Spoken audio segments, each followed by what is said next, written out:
So welcome back with this Robert here. Today I'm going to teach you the value of pieces in chessboard. तो जी हाँ दोस्तों, हर एक piece को chess में एक वैल्यू असाइन होती है और उसी वैल्यू से हम ये समझ पाते हैं कि ये ट्रेड हुआ है या फिर कैप्चर हुआ है। ठीक है, वंस अगेन, तो आज हम क्या क्या बात करने वाले हैं? आज हम बात करने वाले हैं कि हर पीस की क्या वैल्यू होती है, उनकी क्या क्या वैल्यूज होती है न्यूमेरिकली, और किसको कैप्चर बोलते हैं और किससे हम ट्रेड बोलते हैं। तो ठीक ठीक है, तो सबसे पहले तो मैं आपको बता देता हूँ कि यहाँ पे 6 तरह के पीसेस होते हैं। तो चलिए फटाफट से मैं उस 6 पीसेस को रखता हूँ और फिर उस पर बात करता हूँ। ठीक है, तो मैं सारे पीसेस को हटा लेता हूँ और सिर्फ वही पीसेस रखूंगा जो यूजफुल है। ओके, तो लेट्स सी। तो दोस्तों, यहाँ आप मेरे सामने देख रहे हैं 6 पीसेस। तो इन 6 पीसेस को आप मेरे सामने देख रहे हैं और यही जो मेन पीसेस हैं वो पूरे चेस में होते हैं। तो कौन कौन से पीसेस हैं? सबसे पहले तो मैं बात कर लेता हूँ पॉन। तो ये है पॉन, ये है हमारा रुक, ये है नाइट, ये है बिशप, ये क्वीन और ये है किंग। और इन सभी को एक एक वैल्यू असाइन होती है, एक न्यूमेरिकल नंबर असाइन होता है कि भैया इसका जो वैल्यू है इतनी है। तो सबसे पहले बात कर लेते हैं पॉन के बारे में। ठीक है, तो प्यादा कह लो, इसे पॉन कह लो, या फिर पैदल भी बोलते हैं, सोल्जर भी बोलते हैं। तो इसकी क्या वैल्यू है? सिंपल है, एक सोल्जर एक वैल्यू। सिंपल, एक सोल्जर एक वैल्यू। उस तरह अगर मैं डिफरेंट कोई सोल्जर लूंगा तो इसकी भी एक ही वैल्यू होगी, इसके लूंगा तो इसकी भी एक ही वैल्यू होगी। तो उस तरह अगर व्हाइट वाले के पास 8 सोल्जर होते हैं या 8 पॉन्स होती हैं तो 8 उनके एक एक पॉइंट से 8 वैल्यूज उसकी काउंट हो सकती है। ठीक है, तो वैसे जनरली अगर मैं ये वाले पीस की बात करूँ, एक सिंगल पॉन की बात करूँ, तो इसकी क्या वैल्यू होगी? इसकी वैल्यू होगी 1। ठीक है, तो ये तो होगी पॉन की बात। अब मैं बात करता हूँ यहाँ अपने विशुप की। अब विशुप, या फिर हाँ, विशुप की बात कर लेता हूँ। विशुप विशुप जो है वो किसी एक पूरे डायगोनल को कवर अप कर सकता है। ठीक है, जब फाइल्स ओपन होती हैं, चेस में फाइल्स ओपन होती हैं, तो विशुप जो है वो किसी भी एक डायरेक्शन को इस तरह से, अगर वो ब्लैक पे रखा है तो ब्लैक फाइल कवर अप कर सकता है। ठीक है, पूरा ब्लैक फाइल कवर अप कर सकता है, या फिर अगर व्हाइट फाइल पर रखा है तो व्हाइट फाइल को पूरे कवर अप कर सकता है। इस तरह से वो कोई भी कवर अप कर सकता है। तो इसकी क्या वैल्यू है? इसकी जो वैल्यू है वो होती है 3। क्या होगा? इसकी जो वैल्यू है वो है 3। मतलब ये है कि 3 पॉन के बराबर एक विशुप होता है, 3 पॉन के इक्वल एक विशुप होता है। ठीक है, और सिमिलरली अगर मैं बात करूं नाइट की, तो वो भी, उसकी भी जो वैल्यू होती है वो 3 पॉन के बराबर होती है। ऑल्दो जो नाइट है वो विशुप की तुलना में बेटर परफॉर्म करता है जब क्लोज पोजीशन होती है, और जो विशुप है वो नाइट के कंपैरिजन में बेटर परफॉर्मेंस करता है जब ओपन पोजीशन होती है। इस लाइन को समझ लेना मैं क्या कह रहा हूँ, कि जो नाइट है जब क्लोज पोजीशन होती है, जब पीसेस आपस में बहुत ज्यादा फाइल्स ओपन नहीं होती हैं और ऐसा लगता है कि यार चलने की जगह कम है, वहां पर नाइट ज्यादा काम आता है। और जहां लगता है कि यार फाइल्स ओपन है डायगोनल ओपल से, तो वहां पर जो हमारा ये विशुप है वो काम आता है। ठीक है, तो इन दोनों का जो पॉइंट्स होते हैं वो 3 पॉइंट्स के बराबर होते हैं। बोले तो इसको भी 3 पॉइंट्स और इसके भी 3 पॉइंट्स। ठीक है, तो इन दोनों को 3 पॉइंट्स मिलते हैं। और वहीं अगर मैं बात कर लेता हूं, अगर मैं बात कर लेता हूं हमारे रुक की, तो रुक के कितने पॉइंट्स होते हैं? रुक के पॉइंट्स होते हैं 5।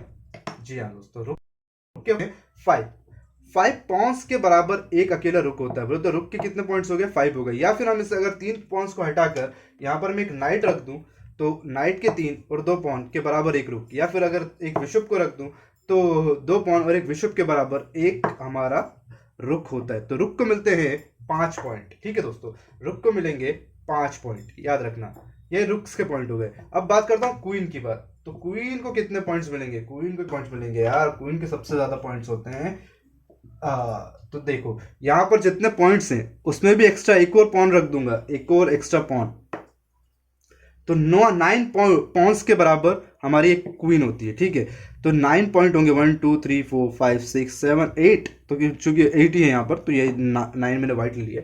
ठीक है, तो 9 पॉइंट होंगे क्वीन के। क्वीन को मिलते हैं 9 पॉइंट्स। ठीक है, और अब मैं अगर बात करूं किंग के, तो किंग के कितने पॉइंट्स होंगे? किंग के कोई पॉइंट्स नहीं होते दोस्तों। किंग को अगर आपने डिफीट करा, दैट मीन्स आप गेम लूज हो जाएंगे। तो किंग के कोई पॉइंट्स नहीं है, सो किंग को इन्फिनिटी पॉइंट्स मिलते हैं। सो किंग को इनफाइनाइट पॉइंट्स मिलते हैं। ठीक है, वंस अगेन किंग को इनफाइनाइट पॉइंट्स होते हैं। अगर आप उस पर डायरेक्ट अटैक करते हो या फिर कैप्चर कर लेते हो तो फिर आप जीत जाओगे।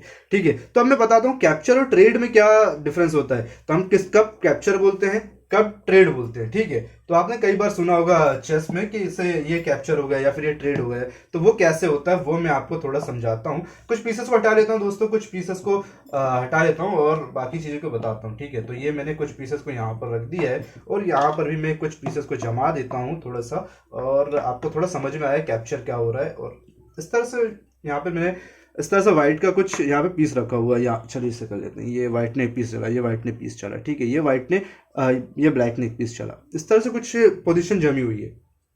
या फिर आप चाहो तो इसको इस तरह से कर सकते हो कि व्हाइट ने एक मूव चला, ब्लैक ने एक मूव चला, फिर व्हाइट ने एक मूव चला, ये पॉन किस तरह जब, अब ये वाला जो पॉन है वो इस पॉन को कैप्चर कर सकता है। तो क्या ये वाला पॉन कैप्चर हो रहा है? नहीं, ये पॉन कैप्चर नहीं हो रहा है। दैट मीन्स ब्लैक ने व्हाइट के पॉन को कैप्चर कर लिया और ब्लैक को एक पॉइंट मिल जाएगा, ठीक है, ब्लैक के पास एक पॉइंट चला जाएगा। अब ये इसे कहते हैं कैप्चर। जब हम सामने वाले अपोनेंट के पीस को कैप्चर कर लेते हैं और हमारा पीस मरता नहीं है, ठीक है, या कहूँ कि हमारे पीस डिक्रीज नहीं होते, तो हम उसे कहते हैं कैप्चर। मगर अगर हमारा पीस और उसका पीस दोनों के इक्वल पोजीशन पर चीजें मर रही हैं, तो वो ट्रेड हो जाएगा। कैसे? वन सेकेंड फिर से बताता हूँ, ठीक है, यहाँ 2 कदम चला, यहाँ 2 कदम चला, मैंने ये 2 कदम चला और ओपोनेंट ने ये चला, ठीक है। अब मेरी बारी है, व्हाइट की बारी है, व्हाइट करेगा इसे कैप्चर करा, व्हाइट को मिला 1 पॉइंट, ठीक है। साथ साथ नेक्स्ट मूव में ब्लैक ने भी व्हाइट को कर दिया कैप्चर और ब्लैक को भी मिल गया 1 पॉइंट, दोनों को 1 पॉइंट मिल चुके हैं दोस्तों। तो इसे कहेंगे ट्रेड। इक्वल मटेरियल जो है वो ट्रेड हुए हैं, इक्वल बैलेंस हुआ है, अभी भी दोनों के पास सिमिलर पॉइंट्स हैं और सिमिलर पीसेस चेस बोर्ड पर रखे होंगे, तो वो होगा हमारा ट्रेड। और कैप्चर क्या है? जब ओपोनेंट आपके पीस को या आप अपोनेंट के पीस को कैप्चर कर लें और वो बदले में कैप्चर ना कर पाए, तो वो हो जाएगा हमारा कैप्चर। वंस अगेन दूसरी चीज से बताता हूँ। लेट सपोज यहाँ पर एक विशुप रखा है, यहाँ पे कहीं विशुप रखा है और यहाँ पे व्हाइट का एक विशुप का रखा है, ठीक है, और यहाँ पर रखा है व्हाइट का विशुप। अब ये विशुप डायरेक्ट इस पर अटैक कर रहे हैं और ये विशुप भी डायरेक्ट इस पर अटैक कर रहे हैं। लेट सपोज मान लेते हैं कि ब्लैक की चाल है, ब्लैक का मूव है, ब्लैक आया, ब्लैक ने व्हाइट के विशुप को कैप्चर कर लिया, ठीक है।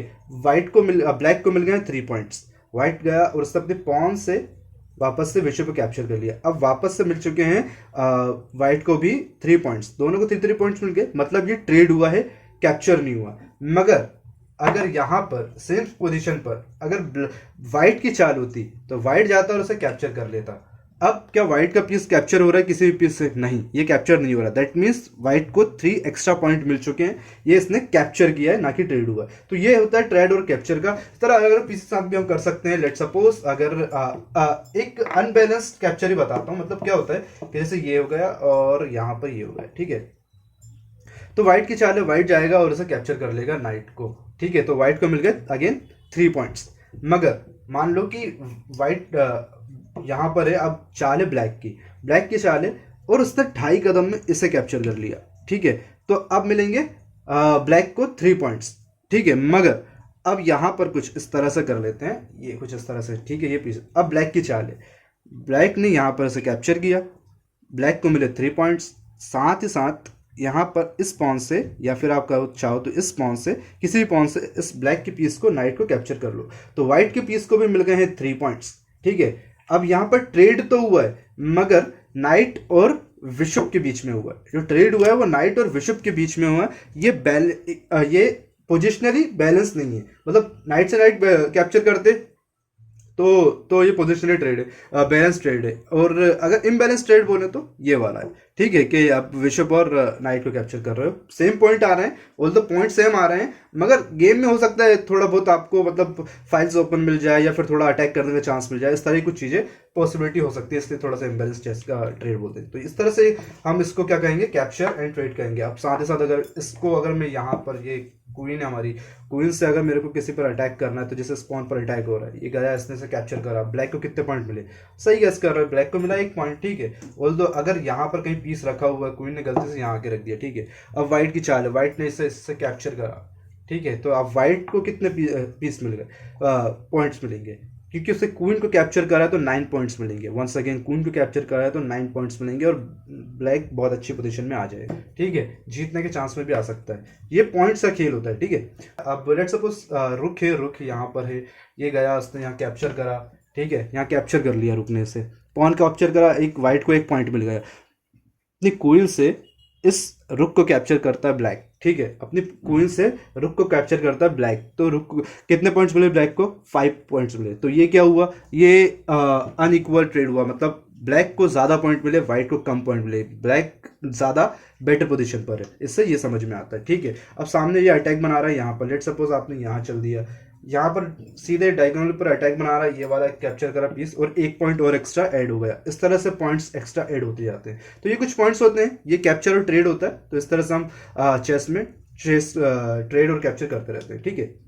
और जब मान लो अगर आपको इस तरह चेक दे दिया, ठीक है, तो अभी डायरेक्ट चेक लग रहा है। अब राजा के पास भगने की कोई जगह नहीं है, ठीक है, राजा मैट है ऑलमोस्ट। तो अब ये गेम आपके वाइट के पक्ष में आ गया है, वाइट के पक्ष में आया, वाइट जीत चुका है। राजा के पास इनफाइनाइट होता है, तो राजा के पास कोई पॉइंट नहीं होता, तो इन्फिनिटी काउंट करते हैं उसको इनफाइनाइट। अगर आपने उसको डिफीट कर दिया दैट मीन्स आप गेम को जीत चुके हो।